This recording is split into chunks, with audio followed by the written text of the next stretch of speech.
Hello everyone সকলোকে স্বাগতম জনাইছো মোৰ অন্য এটি ভিডিঅ'লৈ। আজি দেখুৱাম এটা মেকআপ লুক। সৰ্বসাধাৰণতে মেকআপ কিয় কৰোঁ? ধুনীয়া হ'বলৈ বা নিজক ধুনীয়া দেখিবলৈ, নহয় জানো? কিন্তু আজি মেকআপটো আমাক ধুনীয়া নকৰে, ঘূণীয়াহে কৰিব। সেইটোনো কি ঘূণীয়া হোৱা মেকআপ? চাওঁ আহক। শেষলৈকে চাব, তেতিয়াহে দেখিব আমাৰ ঘূণীয়া হোৱা মেকআপটো। বাৰু এতিয়া আমি আৰম্ভ কৰোঁ, নহয় জানো? প্ৰথমতে আমাক মেকআপ ষ্টাৰ্ট কৰাৰ আগত আমাক প্ৰডাক্ট নলেজখিনি দি ল'লে যিখিনিৰ পৰা আমি কৰিম, কেনেদৰে কৰিম সেইখিনি বুজাই মেমে আমাক কৰি আছে।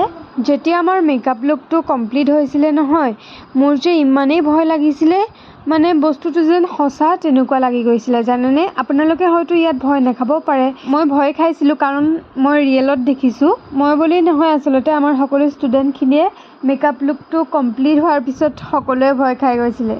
আমাৰ এতিয়া কমপ্লিট হ'ব আৰু মেকআপ লুকটো আপোনালোকেও চাবলৈ পাব। এইটো চাওক, অ' মাই গড, মোৰ যে কিমান ভয় লাগিছিলে এইটো দেখি। আপোনালোকৰ ভয় লাগিছেনে বা আপোনালোকৰ কেনেকুৱা লাগিছে কমেণ্ট কৰি জনাবলৈ নাপাহৰিব দেই। আৰু এয়া চাওকচোন, ক্লাছৰ মাজতে ঘপককৈ হাতটো কাটি দিলে নহয়। এয়া আজিকালি যুগৰ প্ৰেম। হাত কাটিলেহে সঁচা প্ৰেম, হাত নাকাটিলে সঁচা প্ৰেম নহয় আজিকালি যুগত।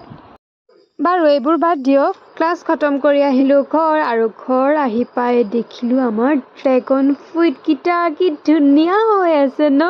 আজি প্ৰথমবাৰ দেখিছোঁ, তাকো নিজৰ ঘৰত। সেইবাবে মনটো ভাল লাগি গ'ল।